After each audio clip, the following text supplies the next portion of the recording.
Hey, how y'all doing? This is Mongo Slade, and we're going to talk about NXT. So NXT from December 23rd, 2020. It was an okay show. Um, it was some things about it I didn't care for, but we'll get through it.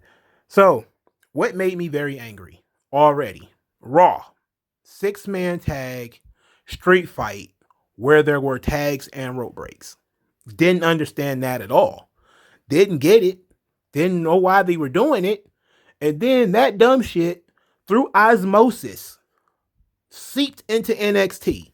The tag team championship match, Danny Burch, Oni Lorcan versus Killian Dane and Drake Maverick, is a street fight. And yet it had tags and rope breaks. WWE, you're pushing my buttons. You're pushing my buttons. The first thing to go out the fucking way should be the tags. Street fight rules should automatically be tornado. Okay, I shouldn't have to say that. I shouldn't have to tell you that. It's like eating boogers. I shouldn't have to tell you not to do that. That's stupid. Street fight, there are no rules. One person gets pinned in the middle of the ring, that's it. That's how we've been doing this all this time. Why are we changing it? Was this an edict? It's probably going to be on the front page of Fightful. Edict. Vince McMahon wants rules and no rules matches. His brain's made of Swiss cheese and asbestos. Anyway, the match was okay. It was an okay match. It was pretty brutal. Uh, WWE probably could save the performers a lot of pain and punishment just by letting guys bleed. You know, like sometimes these guys take more punishment than they should because there's no blood. So you get like a cartoonish level of guys getting hit with chairs or falling through stuff. But I like that they Birch and Lorcan took turns whipping Maverick, which I thought was pretty cool because that whip sounded, or the belt or whatever they were using, it sounded crazy. Like that crack, like whap. And then Maverick, which I don't understand, like what is up with the British? And they talk out of one side of their face like that. Like Drake Maverick, like rah! But only like half his face moved. Like how? Like what is it? Something in the water? Because the British Bulldog used to do that too. Like that. Rah! What is up with that? I'm so all my English listeners, please somebody explain to me what's up with the British talking out of one side of their face. It's like what's weird. That's weird. But it was really pronounced here when Drake Maverick was selling, getting whipped with this with this belt. But I like that Maverick kind of launched a comeback and he tried to tag out, even which is weird. But he did it by through low blows. So it was cheating, but he was mounting a comeback. He was trying to get back into the match. Killian Dane was dropped through a table. He was basically neutered throughout this match. It was basically Drake Maverick doing a lot of the fighting and selling by himself, and Killian Dane spent a lot of time on the ground. I don't know why they just won't let this guy be a giant monster. Like let him wreck people, and then let other people absorb punishment. Like Oni Lorcan is a tough guy. Danny Burch is a tough guy. If you just let Killian Dane loose on them, he just goes full Vader or full Bam Bam Bigelow on these guys. They look like monsters for surviving it, and they look like dope for winning. You know, but I get that you might want to do something slick, like handcuff them to the ropes or something to get rid of them. But he spent too much time on the ground for a big dude, and it's not another big dude in the match to knock him down. It's just weird. It's just weird to me. That's just me though. Birch and Lorcan win with the elevated DDT, which I actually like as a finish. One of them put the legs on the head, the other one just boom, it's a DDT. It's essentially Willow's Bell, the same move that Tommaso Ciampa uses, which is the same move that Randy Orton uses right before he uses the RKO. They kind of need to switch that up. Somebody need to change their move. So we get a very Gargano Christmas, or the Gargano Way Christmas, or whatever the hell. Where basically Johnny Gargano was giving people gifts. And it was 3 segments throughout the night. So I'm just going to do all 3 of them right here. So why waste everybody's time by going through the show in order? So the first one was him giving a gift to Austin Theory. So Austin Theory. So Johnny Gargano was talking about the love of his life while he's got this old school camera. He's got a camcorder from like 1998 maybe. And you can see like the battery bar in the corner and everything.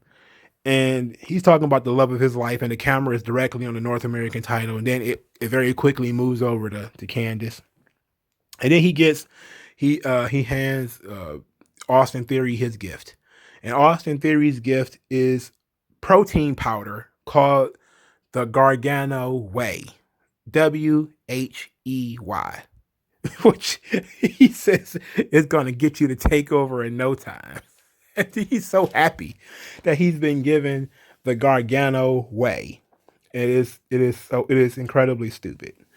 It is dumb as all hell. So the next segment was their gifts to Indy Hartwell. So they give Indy Hartwell a box. It's like a big box. She rips it open. It's a PS5. And she's like, oh my God, it's a PS5. And then she kind of like picks it up and like it was kind of light. She kind of shook it. And she was like, this box is empty. And then he says, he's like, oh yeah, the box was just, he said the box was just, it was just to get your attention. The real gift is that we've been so impressed with you. We want to give you the family nickname. And she was like, the family nickname? And he was like, I now dub you Indie Wrestling. I thought that was legit funny. Like, I'm glad I wasn't the only one that thought that was legit. I fucking hate Johnny Gargano. I really do. But that was funny. Naming her Indie Wrestling was great. That was great stuff. And it made her seem like she wanted the kids. Like Johnny and Candice treating these two full-grown adults. They young people, but they're full-grown adults. Treating them like children is fucking great. It's fucking great. Austin Theory is eating cookies, and Johnny Gargano is telling him, stop eating those cookies, put them back. Stop trying to get your shit in. Like, what did he say? Like, he was like, all day. Like, something like, what he was talking about, something. And then Johnny told him, stop trying to get your stuff in. Stop trying to get your stuff in. The last gift was Johnny Gargano giving Candice LeRae a twisted tank wheel, because he hates wheels. But the tank wheel comes from Shotzi's tank. So, because she's his general, and she's the general of the family, he gave her a tank wheel as a Christmas present, and she was excited about this for some odd reason. So that was the very Gargano Christmas. Johnny Gargano was playing the piano earlier, but he wasn't really playing, because when he got up, the damn piano kept going. I did like that. Like, these were really well put together segments. Like, I enjoyed the hell out of these segments. Johnny Gargano does not he is not a heel to me. He still comes across like he's trying too hard, but I enjoyed these segments. I'm not gonna hate, like, usually I hate these corny holiday things, but I like these segments, especially the indie wrestling thing. That shit was great. And then her excitement for being called indie wrestling was awesome. So it fits. And then she changed her name on Twitter to indie wrestling too. So that was dope. So there was an extended package for Kyle O'Reilly versus Finn Balor at TakeOver 31. They talked about that match and basically in building up their New Year's Evil match. I'm really looking forward to that match, man. That match is going to be badass. So Malcolm Bivens did a promo where he talked about Tyler Rust, and he says basically that, when was the last time you saw somebody with an excellent debut like that? Tyler Rust, took Tommaso Ciampa to the limit, and say he's a diamond in the rust, or a diamond in the rough, and that he's going to make a star out of him. The second match was Isaiah Swerve Scott versus Jake Atlas, and there was no interest for Jake Atlas, which was really weird. What also has been really weird is that both of these guys seem to be turning heel. Now, I know a lot of people may say, well, no, Isaiah Swerve Scott's turning heel. And I've been saying, like, I think I said 2 or 3 weeks ago that Jake Atlas has been very aggressive and very amped. And then here, we'll talk about it in a moment. But Isaiah Swerve Scott is basically a heel right as we speak right now. Okay, he's basically already turned. But Jake Atlas seems to be right there with him as far as turning heel. This match was pretty good. Like, it was pretty good. I don't for some reason, the cruiserweight division is it's not just lacking because the cruiserweight the titles are not defended, but it's also because when you have a whole show dedicated to the cruiserweights that you don't mention, that you don't use, and you don't care about, it kind of saps the energy from the division. Like the champion needs to be more visible. Like too many times, Santos Escobar isn't even mentioned on TV, let alone showing up. And then, you also have this whole idea where you have Jordan Devlin in the UK. Again, he keeps calling out Escobar and nobody's saying anything. Maybe we need to just quietly move Isaiah Swerve Scott in particular out of this cruiserweight division into another division. How about that? How about have him wrestle for the North American title? I like that. I don't like his Fruit Loop hair though. That Fruit Loop hair shit gotta go. His head it's a mess. I don't like the Fruit Loop hair. It sucks.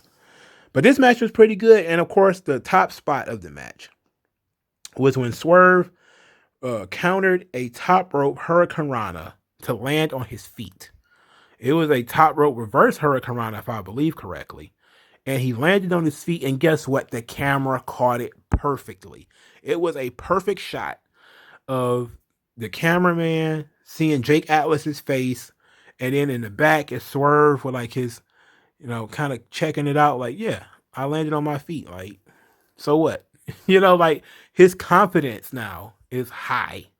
Again, I don't like high flying heels. I don't like that.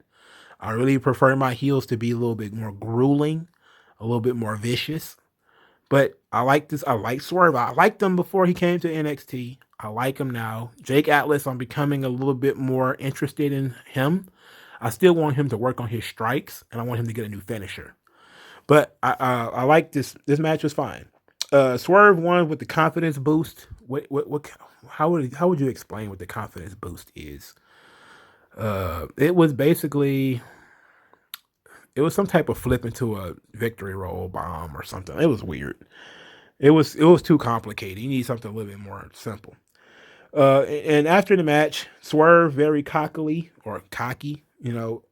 was kind of talking his yin yang, and Atlas, he offered to shake Atlas's hand, and then Atlas kind of looked at him incredulous at first. It's like, I can't believe almost like he can't believe he lost, or he can't believe how good Swerve is, or that something had been going wrong. Like I couldn't tell like what in his face that he was trying to portray.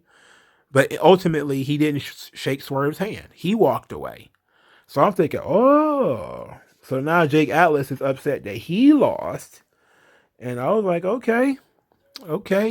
Now I'm about to get mad. So let's talk about this. So Adam Cole talks about, Adam Cole, for some odd reason, has been asked about Kyle O'Reilly's strategy for beating Finn Balor. And him and Roderick Strong sounded like he was 15 when he spoke something. He just said like 2 sentences. And I was just kind of like, damn, he sounds young. I know this guy got to be almost 40, but he sounded like he's a dork. I was just kind of like, what?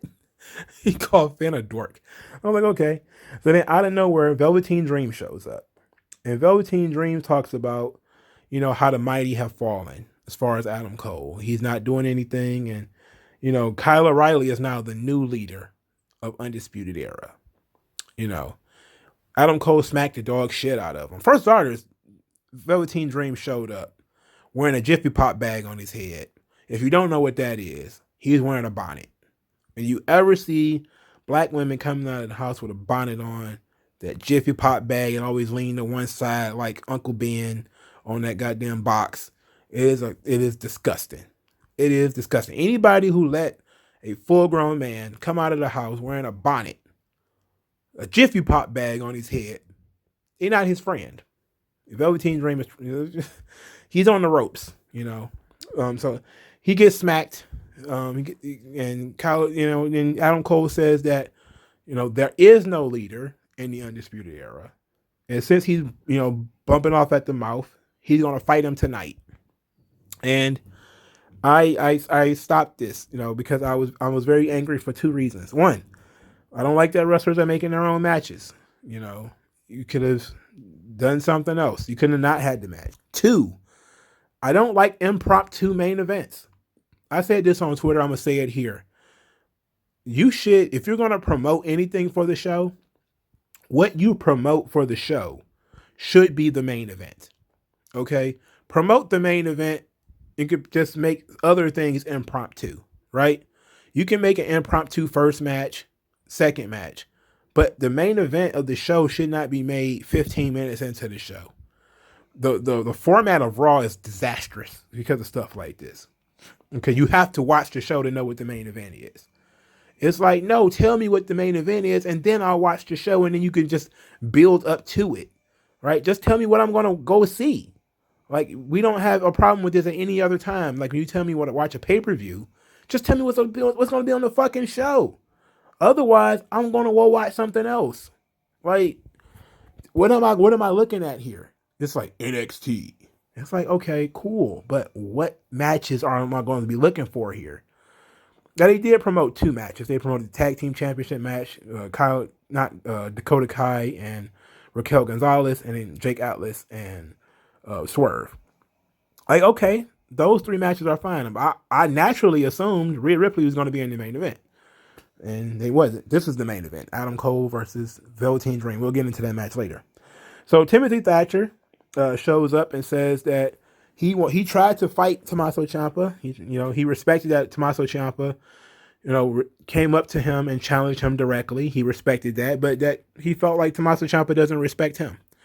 And that since Tommaso Ciampa hates fake tough guys who run their mouth, he says, I'm going to be a fake tough guy and run my mouth. He says, he admitted that he's going to fight Leon Ruff tonight, and he's going to take liberties with him. And he dares to Tommaso Ciampa to do something about it. And I like that. I was like, that he's going straight for the gullet on that one. Like, like he's going straight for the gullet. He's like, I'm going to hurt this kid. Let's see what you're going to do about it.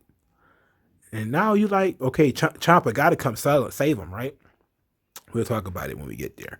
So Dakota Kai versus Rhea Ripley. Rhea Ripley, of course, wins with the Riptide finish. Raquel Gonzalez was banned from ringside, so he had to have a straight up match. It's very weird. It was mentioned on Twitter, and I'm actually going to steal this person's idea because when they said it, it clicked with me. Rhea Ripley is too big and too strong to work underneath for Dakota Kai. And what I mean by that is, even though Dakota Kai, they gave her a good excuse, right? She was working the shoulder and the arm, but when you're that much bigger, that much stronger, that much of a badass, you should be more dominant. And, Dakota Kai should have to cheat a lot more. She should have to, cut more corners. And I think that's something that people need to remember. Like, you have to, when one person is so much bigger, they need to be written and they need to perform like they're bigger. Sometimes WWE wants people to work weak, work little, sell more, sell. Like, it's very difficult to get sympathy on Rhea Ripley when all of her opponents are smaller than she is, and Dakota Kai is smaller than she is. So you have to work either a very technical style, which takes Rhea Ripley down a lot, which Dakota Kai can do. Or what I prefer is you should cheat a lot more. Eye rakes, chop blocking, that kind of thing.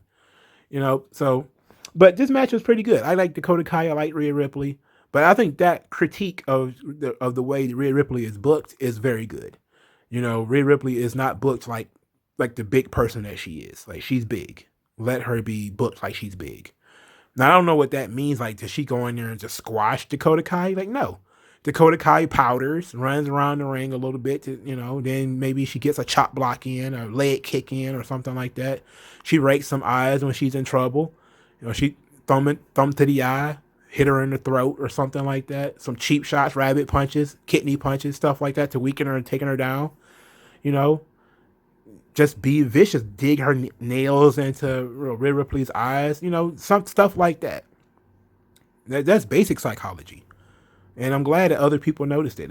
I'm really always really happy when I see people, especially people I follow on Twitter, who knows, basic wrestling stuff like that. Instead of just like, oh, this is so good. Like, she can sell really well. It's like, yeah, but maybe she shouldn't be selling so much. Maybe that's the problem.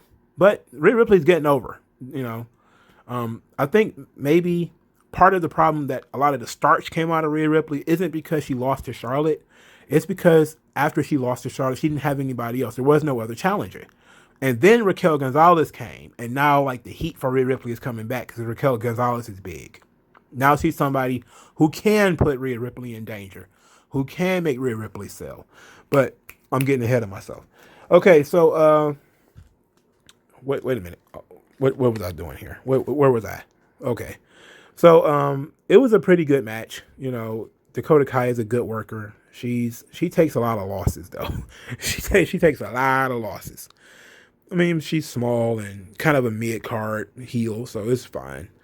So Raquel Gonzalez comes down to the ring after the match, after Dakota Kai has already lost, and she gets in the ring. But the best thing about it is the eye contact had begun before that. Like they're looking at each other. Rhea Ripley and Raquel Gonzalez are staring at one another, and then they get in the ring and they stare at one another, and they're almost nose to nose. And you can feel the tension building. This is what I meant by there's too much fighting, right? Let the tension build. They're sitting there, they're letting it build. They're not just running to the ring, throwing hands at each other. They got the camera shot. You know, Rhea's standing there, jaw clenched. Raquel Gonzalez is standing there, jaws clenched. This is how it's supposed to be. And then they break into a fight. Like they get the shot ready, they set it up, they fight, and then all the officials in the world come down to break them up. All of the officials in the building come down to separate them. They taking them apart. They keep getting away from each other. They fighting, and then they escape the referees. They get in some more cheap shots on one another. It was beautiful. It was very, very, very well done.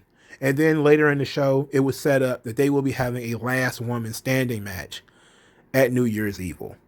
Excellent stuff. That show is completely overbooked, though. So I'm looking forward to the last woman standing match. The show is completely overbooked. I'll talk about that in my final thoughts, though. So then we get our cherry lip Paul goddess, Toni Storm. She's wearing a not German general's hat. Her face is slightly orange, and she's wearing like a fur coat. She just got a lot going on, and I was just like, I didn't get to see her lower half, but she was really good. So she was asked, what's her plans or something like that, and she's like, Io Shirai, you know, she beat Io Shirai in the Mae Young Classic. She's the one person in NXT Io Shirai can't beat because she's never beaten her before. And so she's going to come get her some of Io Shirai. So that's really her plan. And so I was like, okay, cool. I like that. We got a good plan here. We got a plan for Toni Storm, Io Shirai. They're going to be on a collision course. I like it. I like Io Shirai. So then we get the Xia Li and Boa. We bring them back. I love this stuff. So this week, Xia Li is just in the zone. She's beating the hell out of this wooden guy. She's beating the hell out of him. And Boa is taking these kendo stick shots to the back and to the chest, and Xia Li is punching him in the face. And he's like, more! Give me more! And Xia Li is hitting him harder, like, boom! He's like, harder! More! And I'm like, oh, they becoming monsters. Both of them are becoming monsters. Like, Xia Li she's not crying anymore. She's not scared anymore. She's fierce. Now she's under the water. Like before when she was dunking her head under the water, it's like she was being waterboarded. Now she's, coming up and, no expression, no strain, no nothing. She's been broken down, built back up into this killing machine. And Boa is basically fucking indestructible at this point. He wants the pain. He wants more. This is good shit. In a perfect world, we would be talking about this. We'd be talking about how good it is. That they went from being basically victims to now they're ready to rip heads off and spit down throats. I love it. This is fantastic shit. So then we get Bronson Reed. He crushed Ashanti Theodonis in like 2 minutes. But my question is, what happened to Ashanti Theodonis' push? if you remember correctly, Ashanti Theodonis made the save for Isaiah Swerve Scott at one of them takeovers. I believe it was Takeover 31. And he seemed to be locked into a feud with Legado del Fantasma while on the side of Isaiah Swerve Scott. And then he got a couple of singles matches out of that, maybe some tag matches out of that, but his push just died. Like, it died. Like, he had a match with Velveteen Dream where it looked like he was going to be Velveteen Dream's replacement. He had a little bit more attitude, he had a little bit more swag, and then it just died. Like, the stop, start, push. Like, that's whack. It's so whack. Look, I'm cool with you wanting to push the colossal Bronson Reed. It's a lot better than Thick Boy. It's a lot better than Thick Boy. That Thick Boy shit was embarrassing. Absolutely embarrassing. But what's up? Why we can't push Ashanti Theodonis though? What we got against him? You know, he has some swag, he has some personality. Why can't we? Whatever. So Io Shirai, you know, all 4'7" of her was in a very, very bad mood after Toni Storm said what she said about her. So she was asked, "Did you hear what Toni Storm said?" She's like, "Yes." And she yelled at the guy to play her music as she marches out to the ring, and she just looks like a very angry child, like a very angry 11-year-old, you know. And she just like storms to the ring, and she gets a chair, and she sits in the chair, and she demands that Toni Storm comes out to fight her right now, you know, because Toni Storm thinks that she can't beat her. And then out of nowhere, a new and improved Mercedes Martinez attacks Io Shirai from behind and beats the dog shit out of her.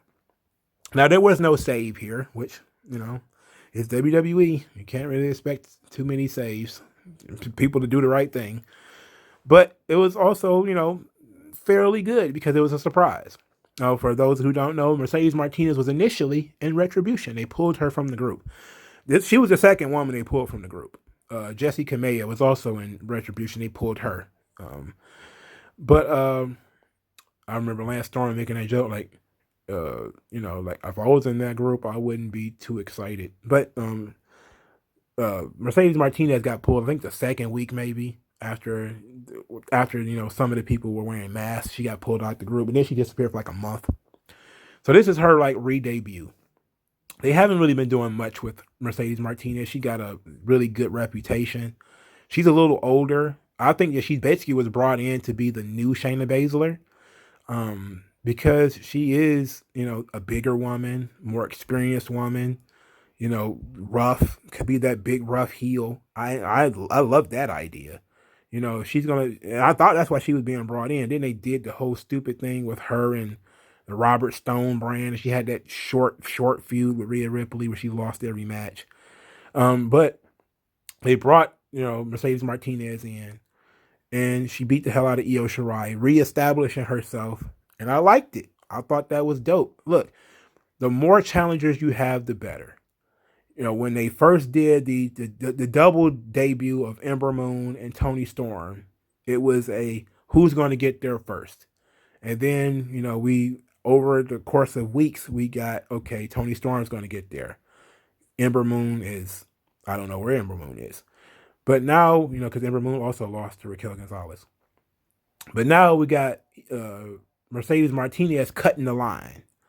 Now, of course, the question could be Mercedes Martinez might be in league with our cherry-lipped Park goddess, our orange-skinned cherry-lipped Park goddess, Toni Storm. And that might be the case. Like, that might be a duo. We might have Toni Storm and Mercedes Martinez working as a team. That would be dope. I would like that. I don't know if Mercedes Martinez can cut promos. I haven't heard any good promos from her. But, Toni Storm has that accent. So, I mean, who knows? But this was a great segment. It was a great re-debut. It was a new look for Mercedes Martinez. She's colored her hair a little bit. It's a little bit red, So it was nice. I liked it. It was pretty cool. So the next match was Timothy Thatcher versus Leon Ruff. And there was no entrance for Ruff, and I just wrote down, what the fuck? He's a former North American champion. He's going to get a jobber entrance. So I'm not a fan of that. And Thatcher basically abused Ruff. He abused the hell out of him. He no-sold his strikes. I mean, anytime he punched him, he just basically walked right through it, which I quite frankly, I enjoyed it. Like, Timothy Thatcher is a guy who has the exterior of a tough guy. You would think that somebody with the bony arms of Leon Ruff couldn't physically hurt Timothy Thatcher. But, he used his agility. He used his agility to get around.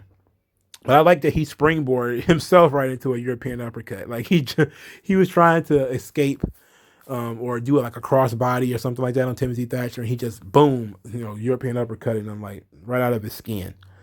Then, of course, Timothy Thatcher had left a chair on the ring ramp waiting for Tommaso Ciampa. And then he had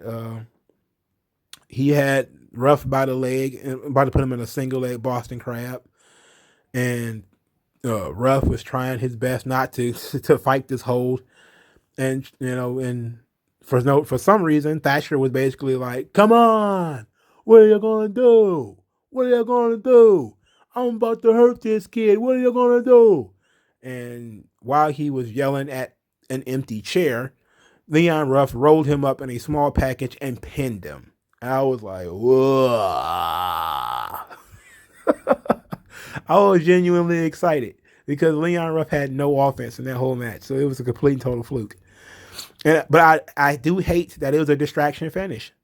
It was a distraction finish because Thatcher was distracted by an empty chair. He was distracted by somebody not coming out. That's how you know when you've done the distraction finish too much. Is I'm distracted by nobody actually coming out. Stupid. Just stupid. But this was fun. I like that Leon Ruff won, and they didn't just job him out. So after he won, Leon Ruff, of course, celebrated, and then Thatcher beat the hell out of him because why wouldn't he? He stole a win from him. So then Tommaso Ciampa made the save, which was great. Great job, Tommaso Ciampa. Tommaso Ciampa hit Willow's bell on Timothy Thatcher, and then said, okay, you want to fight? All right, I see you in the fight pit. And I was like, my work rate dick got so stiff. I was like, yes. I've been calling for this for like a month. Yes. Fight pit. We're going to get the fight pit. So this is what I mean by New Year's Evil is super stacked. It's overstacked. They really should just move some of these matches to later weeks. On New Year's Evil alone, you got Karrion Kross versus Damian Priest. Timothy Thatcher versus Tommaso Ciampa in the fight pit. Rhea Ripley versus Raquel Gonzalez, last woman standing. And Finn Balor versus Kyle O'Reilly for the championship, the NXT championship. That's a big show. That's bigger than the last couple of takeovers. They really could push the fight pit to another episode, if we want to be honest. Or the woman's last woman standing match.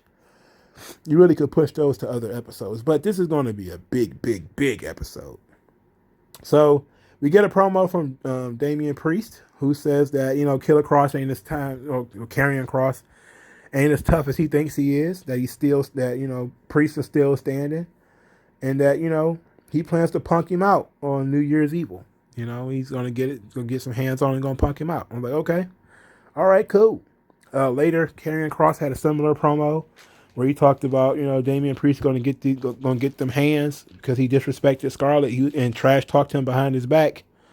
So he's going to, Doomsday is coming for him. And I know a lot of people don't like Karrion Kross now. I don't know. I don't know what it is, but, he's rubbing some people the wrong way. Some people have started calling him like Mark Merrow and stuff like that. Like, what the fuck? Like, this guy has size. He's got the look. He's basically Sid with a hot wife or a hot girlfriend. Get the fuck out of here.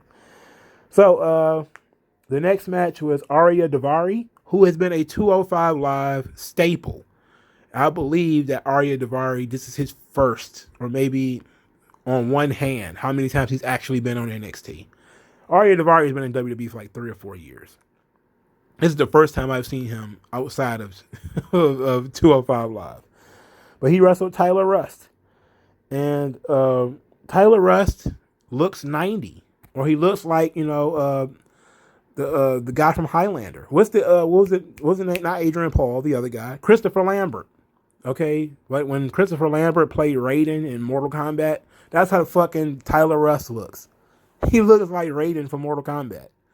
With the he looks so old. He looks old as shit. And I didn't even realize it last week because I was so enamored with his match. But this week I already just took some time to look at him. I was like, God, this guy looks like he's 50. How old is this guy? But it was all right. It was a pretty good match, man. They actually gave Daivari some offense, and Daivari got some heat on him. Basically was trash talking him, smacking him in the back of the head and stuff. Like, oh wow. And Tyler Rust won by submission. And with the arm traps, which was pretty good. I dug that. That was some good shit. So Leon Ruff was super excited. He was cheesing from ear to ear, and basically he says that he's going to get a title shot. Because he beat Timothy Thatcher, he's going to get a rematch for the North American title, which will take place next week. So Leon Ruff versus Johnny Gargano, I'm guessing one last time for the North American Championship. And I was like, okay, all right, we got a main event for next week. So I was that's nice. The main event of this show was the Velveteen Dream versus Adam Cole, in a match that had no stakes and no build-up whatsoever. This did not need to be the main event. So the match was fine though. Like, Velveteen Dream has gotten really good at selling. So he's really good. Adam Cole won with the last shot. There was like 8 super kicks in this match. Wasn't feeling that. Between the two of them, they threw at least 15 super kicks, man. And it was an ungodly amount of super kicks. And then the worst thing about these super kicks now is guys don't even go down anymore. Like, they super kick you, they go, oh, and they stumble back. It's like, if you get kicked in the face, you're gonna go down, bro. Or if you're gonna, what would save it if you checked it. Like, in MMA, when somebody high kicks and you block it with your forearm. Like, if you was to see a super kick coming and you kind of checked it with your forearm and then you don't go down, that would make sense. So those are the kind of adaptations you can do for wrestling that would make certain things matter. Like when Mr. Kennedy used to put his hands up, like in boxing, when people would throw punches in the corner or something like that, he would roll and shoulder roll, or get your arms up so that you blocking some of the punches so that it makes it look like a real fight. So if somebody's going to throw 100 super kicks, somebody should start checking them. Like, what I mean by just putting the arm up, like they do with steel chairs. Like, you get hit with a chair, you put your hands up. Do that with a kick. Like, put your arm up. Like, I do get taught to grab your ear, cup your ear, boom, to the super kick. And if you're going to take one for a finish, it should hit you right in the jaw, right in the chin, right in the chest, or something like that. But if you're just going to be like, oh, I'm doing a super kick now, check that joint, put a hand up. So he can be like, oh, he didn't get all of it. That way you're not burying the fucking move. But I'm overthinking it. While the match was going on, Roderick Strong was in Adam Cole's corner, and Pete Dunne interfered and beat the hell out of Roderick Strong. And this is based, of course, on Roderick Strong turning heel on Pete Dunne years ago when Roderick Strong joined the Undisputed Era. He had turned his back on Pete Dunne. So the show ended with Adam Cole standing in the ring doing the Undisputed Era hand sign. And this was a completely nonsense main event. They just needed to get Adam Cole on the show. But it wasn't necessary. And then, of course, you had all the anti-Velveteen Dream people. Of course, they came out. Oh, no, Velveteen Dream. Oh, no, it's the worst thing ever. Oh, God. Everybody forgot about Justin Roberts already. Anyway, it was a pretty good show. It wasn't one of my favorite episodes of NXT, but I was gassed off the Fight Pit thing that we got coming. I was really excited about that. I was excited about some other stuff that we got going on here. I do believe that we're going to end up getting a Evolution style everyone turns on Kyle O'Reilly for New Year's Evil. I think it's about time. Now, I've been calling for the Undisputed Era to go up to Raw or SmackDown for a while now. I've said it earlier this year. I think that around WrestleMania, it was time for them to go. But of course, I was thinking in terms of before the pandemic. Now that I know that the pandemic is real, NXT needs something. They need fresh energy being pumped into this show. That's the one thing AEW does have over NXT is it has far greater energy. It has far greater movement too. Like, AEW seems to move a lot faster and move fast, which is not to its advantage, because sometimes you do things and they skip out on like the basics. But at least the show is moving. Like sometimes NXT feels a little slow. It needs to move a little bit faster. And I think that breaking up the Undisputed Era, at least into two factions, the O'Reilly Fish faction, the Cole Strong faction, is fine. I think that should be the best thing to do. But I don't want it to be an immediate thing, like when Evolution separated. Like they broke up immediately. I'm still on the team. Give Kyle O'Reilly the belt. I'm still believe that. But I don't think you just have Adam Cole turn on him the next week. What I do think is I think you wait. You build that tension between them. Well, at first, Adam Cole is happy for him. And then over time, you begin to get a little bit of bitterness in there. And then, 2-3 months down the line, Adam Cole is like, all right, we're done with this guy. And him and Roderick Strong beat the hell out of him. And then maybe Bobby Fish is not down with it. And then they have to take out Bobby Fish because he's not down with it. So maybe that's what we can do. I definitely see them putting the belt on Kyle O'Reilly and then breaking up the Undisputed Era because it's time to break that up. They need greater movement in the show. They need some hot heels. They also need some hot baby faces. Of course, you have to ask the question, if you do that, what are you going to do with Karrion Kross? Like, how are you going to justify him being on the roster and not winning his title back? And I think that the only thing you could do about that is you could basically just use him as a maybe you just use him as the way to break this team up. Maybe instead of Adam Cole winning the belt from Kyle O'Reilly, Adam Cole costs Kyle O'Reilly the belt. And then, he could be like, hey, what can you do without me? You couldn't do it without me or something like that. But I like the idea that they planted the seed already that Kyle O'Reilly is the new leader of Undisputed Era. He's the new face of the group. And that Adam Cole smacked the shit out of him very aggressively, very angrily. Partly because he has history with Velveteen Dream that he doesn't like him. But also that, he's trying to drive that wedge. Now it's going to be time for other people to do the same thing. Other people are going to be like, oh, well, maybe Kyle O'Reilly is the leader. And then but Kyle O'Reilly needs to win that belt in order for that story to go on. And you can still have Karrion Kross wrestle with other people without the belt. He could wrestle Finn Balor without the belt. He could wrestle Tommaso Ciampa again without the belt. He can wrestle some other people again without the belt. So you can put it off as long as you can to, before you give the belt back to him. But I do obviously think that he should get the belt back. But I also want Kyle O'Reilly to get a run. I feel like somebody on the IWC. Like I want everybody to win, man. Because I also want Bronson Reed to be in this conversation. Or at least, he needs to be in the top conversation because he's a big guy. He doesn't need to be in that North American range. He don't need to be down there. You need to leave that to Leon Ruff and Swerve and Jake Atlas and all those guys. Along with the Cruiserweight title, that they need to do that thing. Kushida and all of them used to do that. You need to let Bronson Reed mix it up with the big boys. And maybe that's what you do. Maybe you do Karrion Kross and Bronson Reed going forward. Or even though I don't think you probably want the colossal Bronson Reed, who is shorter. I'm pretty sure he's shorter than Karrion Kross. I'm not sure if you want that. But this show was pretty good. Like I said, it moved a little slow. The matches were a little too long.